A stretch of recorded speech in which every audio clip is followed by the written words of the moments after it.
Assalamualaikum warahmatullahi wabarakatuh. Waalaikumsalam warahmatullahi wabarakatuh. Selamat pagi adik-adik. Pagi, Kak. Perkenalkan, nama kakak Irena Kak Putri. Bisa dipanggil Kak Irena. Halo. Nah, di sini kakak akan memberikan penyuluhan kepada adik-adik tentang kalkulus atau karang gigi. Nah, adik-adik ada yang punya karang gigi nggak? Nggak tahu, Kak. Nggak Belum pernah diperiksa. Belum pernah diperiksa ya. Nah, adik-adik ada yang tahu nggak karang gigi itu apa? Nggak tahu, Kak. Kakak akan menjelaskan apa itu karang gigi. Nah, bisa adik-adik lihat di gambar ini. Ini contoh dari adanya karang gigi pada gigi. Oke, jadi karang gigi itu adalah suatu endapan keras yang terletak pada permukaan gigi. Bisa warnanya pun bisa kuning-kuningan, coklat-coklat sampai kehitaman seperti yang ada di gambar ini. Kemudian adik-adik tahu nggak faktor-faktor terjadinya karang gigi? Nggak, Kak. Nah, faktornya itu bisa terjadi adanya plak dan pengunyahan satu sisi rahang. Kemudian ada sering mengonsumsi makanan yang manis dan melekat.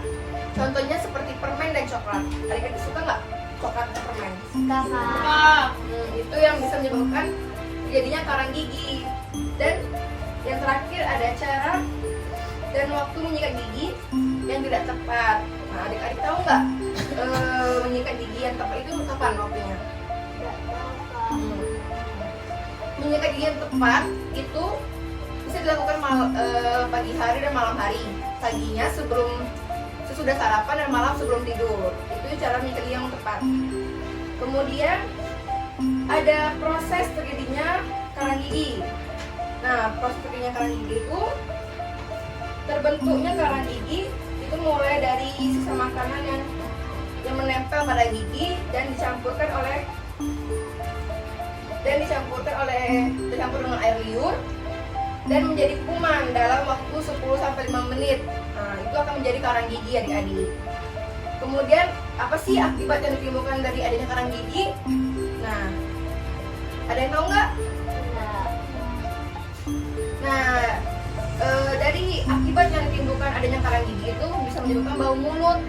Jadi adik-adik kalau misalnya mempunyai karang gigi, itu bau mulutnya akan lebih terasa lebih bau daripada orang yang tidak mempunyai karang gigi. Yang kemudian ada radang gusi, gigi goyang, dan yang terakhir ada gusi yang mudah berdarah. Kalau ada karang gigi adik-adik. Kemudian yang terakhir adalah cara pencegahan dan perawatan karang gigi. Nah, kalau adik-adik ada karang gigi, bisa dilakukan pencegahan dan perawatannya dengan cara yang pertama, menyikat gigi dengan waktu yang tepat dan cara yang benar yang sudah kakak ajarkan tadi ya adik-adik, pagi, setelah sarapan dan malam sebelum tidur. Kemudian ada yang kedua ada memperbanyak makanan yang berserat dan berair. Contohnya seperti sayur dan buah-buahan. Adik-adik bisa mengonsumsi makanan itu ya di rumah. Nah, dan yang ketiga ada mengurangi makanan manis dan melekat. Nah, yang tadi nih adik-adik harus sering mengurangi makanan yang manis dan melekat. Contohnya tuh coklat dan permen. Ya adik-adik, agar giginya terhindar dari karang gigi dan juga bisa berlubang. Kemudian yang terakhir ada pemeriksaan pelayanan kesehatan gigi 6 bulan sekali. Nah, itu adik-adik bisa memeriksa gigi adik-adik agar sehat, memeriksa pelayanan kesehatan giginya selama 6 bulan sekali. Bisa ke klinik ataupun ke rumah sakit terdekat. Nah, itu dia penyuluhan dari kakak adik-adik tentang kalkulus dan karang gigi. Nah,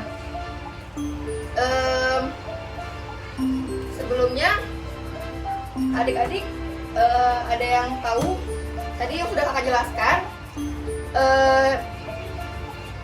pada waktu yang tepat, kapan cara menyikat gigi yang tepat?